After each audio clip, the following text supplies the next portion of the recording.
Banking Ombudsman. The Banking Ombudsman scheme as an expeditious way and inexpensive forum of bank customers for resolution of complaints relating to certain services rendered by banks. The Banking Ombudsman scheme is introduced under Section 35A of Banking Regulation Act 1949 by Reserve Bank of India with effect from 1995. Presently, the Banking Ombudsman Scheme 2006 is in operation. Is it okay to all of you? Is it okay to all of you? So, yeah, complaining or having a complaint against any forum, any organization, even banks who are big organizations, a customer who is a common man cannot file a case against big organizations because they have empaneled lawyer with them. Okay, even if you have a normal case, if you suit a normal case of rupees 1000 fine against a bank will spend crores not to get that 1000 fine. This is the law of banking. This is the way banking and big companies work. But they don't want their reputational risk in danger. Okay, if you are preparing for risk, you'll be knowing that there is a reputational risk which is important and above every other risk.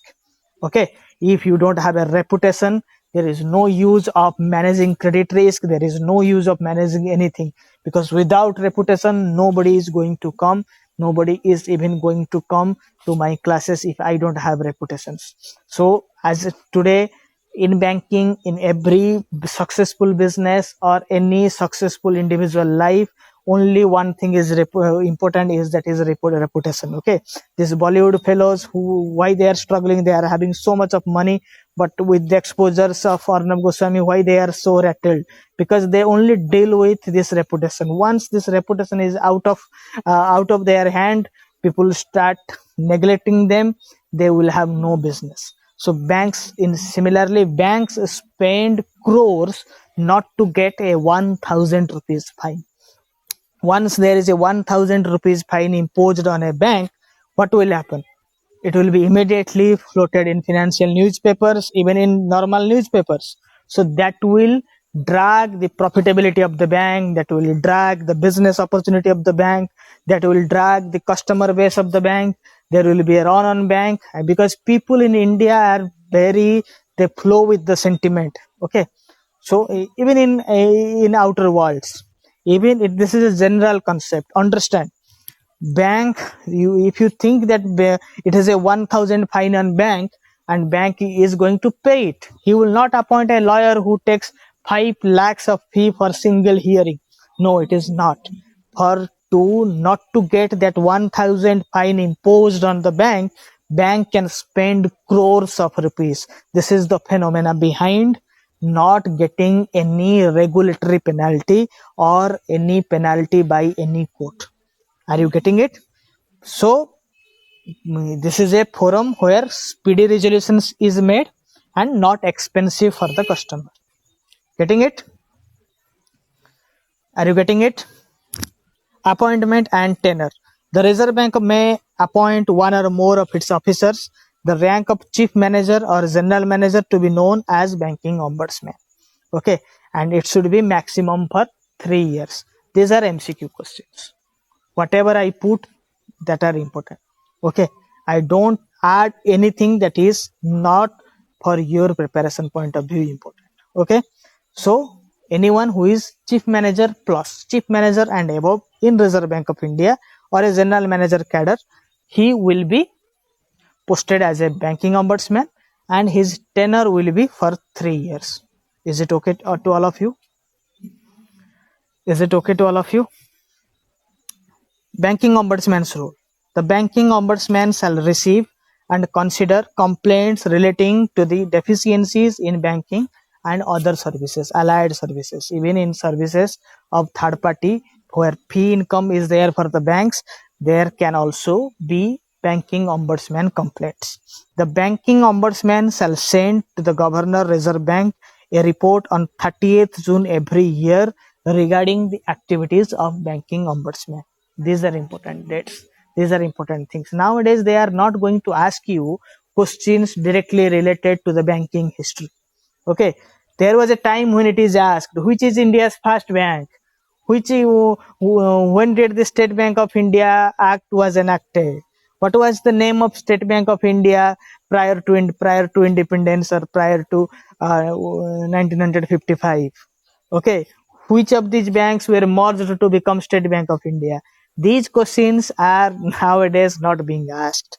Okay, they ask technical questions, relevant questions, appointment related questions, useful questions, which is being used in day to day banking business, and a serious banker is expected to know.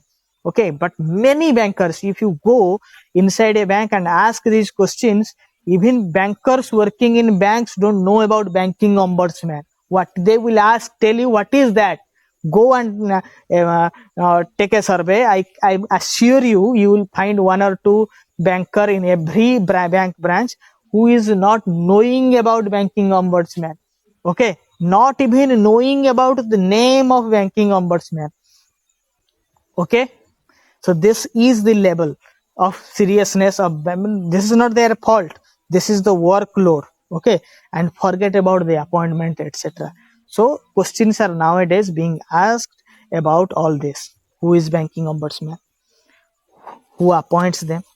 What is the cadre? For how many how many days, for how many years they are being appointed, etc. Okay, so whom the banking ombudsman sends the report. Okay, so when he should send the report, these are important things. Understand the difference from how the questions were asked and how questions are now being asked. And especially in lateral entry segment, they don't ask you history questions, they don't ask you irrelevant questions, they don't ask you questions that are popular, they don't ask you all that. They ask you questions that are there in RBI circulars, that are that are there in your own bank's circular. Okay, apart from this, they are not going to ask you anything. Mark my words, if there are 50 questions, take a note of 40 questions. All 40, make minimum 40 questions out of 50 will be from RBI circular or from your bank's one circular. You will find the answer either in RBI circular or in your bank's one circular. This is it. Someone who is not reading his own bank's circular cannot qualify, and RBI circular cannot qualify lateral entry exam nowadays. This is it. Okay, so my syllabus, whatever I extract from, remember, I extract it from Reserve Bank of India, regulatory bodies, Indian Institute of Banking and Finance, NIBM Pune, National Institute of Bank Management, okay, and from various banks circular. This is it. I don't make anything out of box, anything out of the world. Be simple, extract from authentic sources, read from authentic sources, you will be there. Okay, and no question is going to be asked from out of syllabus. It is there in your syllabus, and syllabus is relatively limited. Bank PO people has to read everything in this earth because there is a general awareness segment, but you have to read limited things. So complaint types: non-payment of or unreasonable delay in the payment, collection, issue of checks, drafts or bills, etc. Why you have to remember all this? Because when a customer will come to you and you have made some delay in providing or rendering your service, remember that this person is going to sue you. This person is going to make a complaint against you. Okay, you may have all the powers to fight against management. You can go and take a stand against management. But remember, you cannot fight against a customer. Avoid any class with customers technically. Maybe he is wrong, and I know many customers are not up to mark.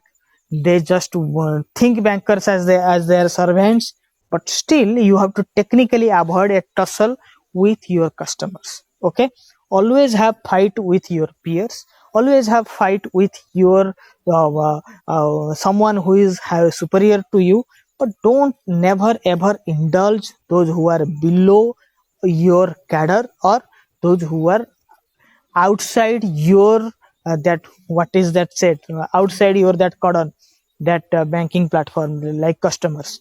Don't fight with them, because they, as a customer, they have some acts which save them, consumer protection acts, etc. Okay, if you abuse them, you will have troubles. And I also encourage people not to fight with their juniors. I also give advice to superiors, to seniors, those who even GM, chairman level people. I just tell them, I have some I have some public speaking skills. I attend some public speaking meetings.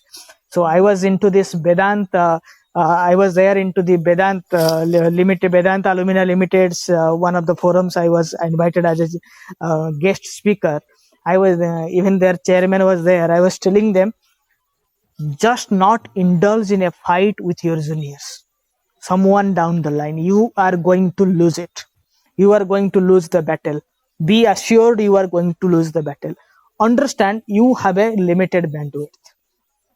So someone who is your junior have less work to do, and that means his bandwidth is free. He can take anybody's suggestion, anybody's help, and he can go to any extent, but you cannot, because you have some limitations. When you fight with your juniors, somebody below your age, the chance is that you are going to fail. I cannot fight with my child, because maybe he or she has not seen the world how much I have seen, but when she has been brought up, the generation is completely different. And remember, generations are being changed after every 5 years nowadays. Even nowadays, it is changing in every 3 years, I guess. The way this technology is getting revolutionized. You will have a fight with your child. If you fight with a junior, maybe he is having technical exposures, he will hack everything of yours, and next day you are in limelight. So always remember that you have a bandwidth.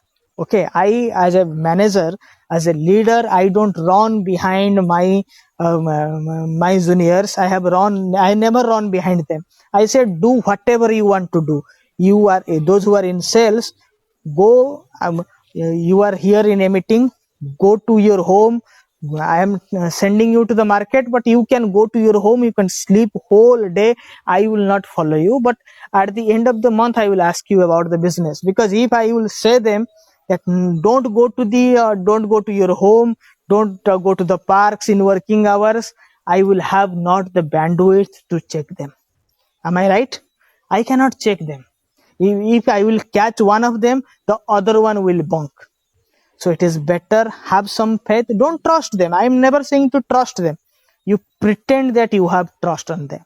You just pretend that you have trust them. I just always pretend. I know they are bunking it. They are bunking it. They have to pay for that. But don't run behind them. You have a bandwidth. Use your bandwidth in superior works. Okay. If you will involve yourself in bogus works, you will lose your ability to perform. Okay, so when you are preparing, just skip some things, just skip some basic works. This will enhance your bandwidth. Okay, you understand what is bandwidth, na? In networking, in computer system, there is a bandwidth type of thing in networking especially. Okay, when the signals flow in a bandwidth in a wire, if the signal is heavy, it chokes. So if you have to do so many things, even if unnecessary things, it will choke your bandwidth. I think it is out of context, but I have to tell you time to time, just to remind that you have a superior work to perform, and that is to study. And to study, you should have some concentration over your study material, not on ancillary things. Okay. Yes, Madhu, you should because you have limited bandwidth, and nobody is going to define your success. Even if he'll bonk you, he is going to cheat himself, not you. Be above all this stupidity. Okay, nobody can cheat you. You just know that he is cheating you, but pretend that he is not cheating you. Pretend, don't trust. Banking is a business of trust, but you have not to trust anybody. Some disturbance is there. I think it is not being disturbed for all others. So check your network setting. If it is disturbing others, then we'll revise this network setting again. Okay, so other stops, I'm telling you, non-acceptance without sufficient cause of small denomination notes and coins. Remember, 1 rupee coin, 5 rupees coin, you cannot deny it. You have to understand the rule of the game first. So to avoid all the complaints, you have to understand the rule of the game. You have to know that up to what amount the coins are used as legal tenders. Okay, this 10 paisa, 50 paisa, 10 50 is not there. 50 paisa is a legal tender up to rupees 10. Okay, any coin above rupees 1 is a legal tender up to rupees 1000. So you even if someone comes with 1000 rupees coin worth 1000 rupees, you have to accept it. Rule of the game is to be understood fast, not whether you are a good banker or bad banker, you perform well or not, it does not matter. You have to understand the rule of the game. This is it. Non-payment and delay payment of inward remittances, non-adherence to prescribed working hours, delay, failure to provide any banking facility other than loans and advances which has been promised in writing by bank, refusal to open deposit accounts without any valid reason for the refusal, levying charges without adequate prior notice to the customer. Okay, non-adherence to RBI instructions on ATM, debit card, prepaid card, credit card operations in India by the bank or its subsidiaries. Non-adherence to RBI instructions with regard to mobile banking, electronic banking services in India. Non-disbursement or delay in disbursement of pension. Refusal to accept or delay accepting payment towards taxes. Failure or delay with regard to the issue, service or redemption of government securities. Forced closure of deposit accounts without any notice or without giving sufficient reason.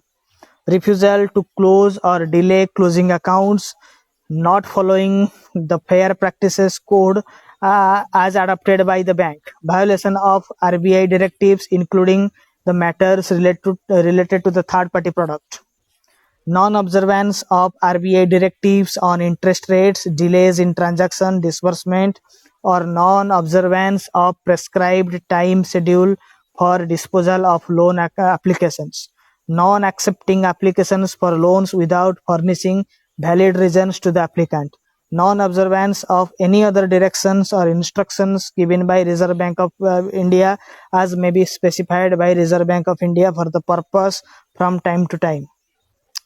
Okay, so why I was saying all this in a rapid fire, because you just have a watch on this. Maybe there are some MCQs may come, or maybe somebody may ask you if bank has failed to do this or that, whether it will attract any penalty by banking ombudsman or not, or failure of this will entitle the customer to file a complaint against the bank or not. Okay, so there are two types of complaints. One is normal complaints, and the second one is specific complaints regarding loans and advances. Okay, so remember what you can deny to the customer and what you cannot deny to the customer. Okay, you can deny the balance inquiry and you can deny passbook entry right now, nowadays during corona times, because it is you are asked to discourage. Okay, and even if somebody is asking you to tell somebody else's balance in the counters, you are entitled not to tell him the balance. Okay, because you cannot speak loudly about somebody else's balance in a counter. This is your right. Okay, you are what you are doing there, you are admiring, you are honoring the privacy of the customer. If it is somebody else's account, you should legally not disclose the balance of somebody's wife to wife's balance to husband or husband's balance to wife. Okay, these are the privacy policy. You may be knowing, you may not be knowing that any day there will be a divorce and the other party will force you to will impose a complaint against you. You understand this? So through this you will know your rights and where there is no right of yours. So fight whenever you are at a right point. Okay. So which banks are covered? Every bank is covered. Scheduled commercial banks, RRB, primary cooperative banks nowadays. It has later amended. So primary cooperative banks, and I think you will be knowing that now on all cooperative banks against primary credit societies are coming RBI purview. So they will also be covered. Okay. How to file a complaint? One can file a complaint both online and offline mode. But before approaching BO, one need to raise a written complaint to the concerned bank and wait for 30 days. Okay. So even if you have to advise some of your friends to have a complaint against the bank, this is it. But for that, first you have to write to the bank. You have to wait the bank to resolve the issue within 30 days. If you get no answer or if you don't get satisfactory answer, then only you can go to the banking ombudsman. When you enter a complaint in banking ombudsman's web portal, it will ask you whether you have filed a complaint to bank or not, to the concerned bank or not. First question. Second question, have you already waited for 30 days or not to bank resolve it? When bank has last mailed you, has communicated you. Okay, so this is it. When complaints are not considered, one has not approached his bank first. The complaint to the banking ombudsman is made after the lapse of more than 1 year and 1 month from the date of complaint made to the bank. What is this said? This is said the limitation period. If you have made a complaint, bank has already answered you or bank has not answered you, and 1 year 1 month is passed, that means 13 month is passed, and after that you cannot make a complaint. In every case there is a limitation period. This is not a situation, this is not a Me Too campaign that after 20 years you come and you allege somebody else for doing for making some wrongdoings. So this is not it. In banking and in Indian legal system, there is a period, there is a limitation period to everything. After the end of the limitation period or a cooling period of few years of that incident happened, you cannot file a legal complaint against that person or against that institution or against any incident. Okay. So the subject matter of the complaint is pending for disposal or has already been dealt with any other forums like court of law, consumer court, etc. And the subject matter of the complaint is not specified under clause 8 of banking ombudsman. Okay, the clause 8 is that which we are telling about you, the complaints, the list of complaints. Okay, how complaints settled? Clause 8, remember what is clause 8 in banking ombudsman? Clause 8 is the list of areas where complaints can be made by banking ombudsman. How complaints settled? The banking ombudsman endeavors to settle the issue by agreement between the complaint and the bank. If a complaint is not settled by an agreement within a period of 1 month, the banking ombudsman proceeds further to pass an award. Okay, what if one is not satisfied with banking ombudsman order? Complainant bank not satisfied with banking ombudsman's order can approach the appellate authority. The appellate authority is vested with a deputy governor of Reserve Bank of India. Who is the appellate authority? Appellate is the supreme authority. Supreme Court of India is the appellate body of courts. Okay, this is the apex body. So the appellate body is the higher one. Okay. So like in DRT, Debt Recovery Tribunals, the appellate tribunal is Debt Recovery Appellate Tribunal. NCLT, NCLAT. Okay, National Company Law Tribunal, National Company Law Appellate Tribunal. Is it okay? So Deputy Governor can be, what is the award? The amount of award, if any. So I was saying about the awards. The award is maximum 20 lakhs. Okay, or the amount the lost customer has already borne. Okay, so whichever is lower. And 1 lakh compensation is extra given to the mental agony, the mental harassment customer has suffered due to the bank's negligence. Okay, what are the other points? Currently there are 21 banking ombudsman centers in India. The complaints can be filed by one's authorized representative other than the advocate. Anybody authorized by the customer can file the complaint. Customer or customer's authorized representative. He may not be an advocate. The banking ombudsman does not charge any fee for filing resolving customers' complaints. Okay. In 2018, there is a new scheme, that is Internal Ombudsman Scheme, which was launched. All scheduled banks in India having more than 10 banking outlets, excluding regional rural banks, having more than 10 branches in India, are required to appoint IO in their banks, Internal Ombudsman. The Internal Ombudsman shall inter alia examine customer complaints which are in the nature of deficiency in service on the part of the bank, including those on the grounds of complaints listed in Clause 8 of Banking Ombudsman Scheme. IO has replaced 2013 CCSO, the rule of 2013, that is Chief Customer Service Officer Scheme. On quarterly basis, banks to report internal ombudsman functioning to Reserve Bank of India. The internal ombudsman mechanism was set to strengthen the internal grievance redressal system and ensure the complaints of the customers are redressed at the bank level.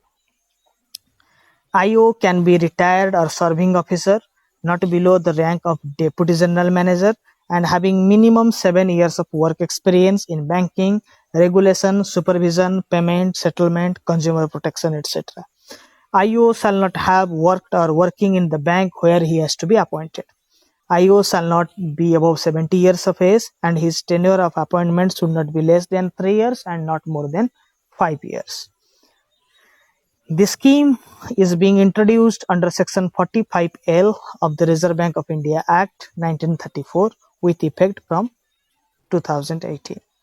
As on date, 4 NBFC ombudsmen have been appointed with their offices located in Chennai. We are discussing about NBFC ombudsman. Okay, Kolkata, New Delhi, Mumbai, Chennai. Okay, the grounds of complaint is same as in Banking Ombudsman Scheme, Clause 8. NBFCs covered under the scheme: NBFCs that are authorized to accept deposits, those have customer interface with asset size of 1 billion rupees or above. The grounds of complaint is same as mentioned in Banking Ombudsman Scheme, Clause 8. Maximum award in NBFC Ombudsman Scheme is 10 lakhs, whereas in Banking Ombudsman Scheme it is 20 lakhs, or it is lower if the amount of the loss that a customer has already borne due to bank's negligence, whichever is lower, and extra 1 lakh for mental agony. Those have customer interface with asset size of 1 billion rupees or above. The grounds of complaint is the same as mentioned in Banking Ombudsman Scheme, Clause 8. Okay. So you need to note that there are 17 insurance ombudsman offices in India, and same was created by Government of India. The maximum award is 30 lakh. There is no award for mental agony in insurance ombudsman. That is it. So I think this class was useful for all of you. Okay. Thank you for joining in. We'll have our next class tomorrow, and risk officers, don't worry, we have classes scheduled from Sunday onwards. Okay. Thanks.